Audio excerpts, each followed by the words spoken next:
এবং বাধ্য করা হচ্ছে তাদেরকে।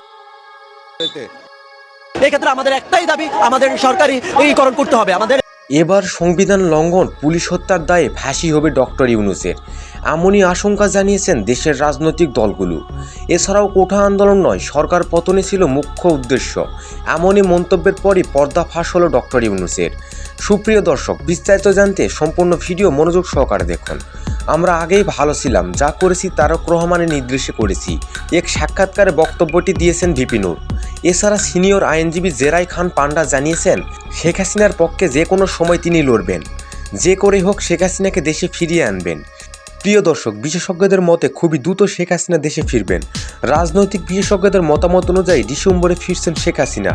দেশের এইরকম পরিস্থিতিতে আপনাদের মূল্যবান মতামত কমেন্ট করে জানান। আপনাদের মতামত দেশের পরিস্থিতি নিয়ন্ত্রণ করতে খুবই প্রয়োজনীয়। আন্তর্জাতিক দেশ সময় ভয়েস।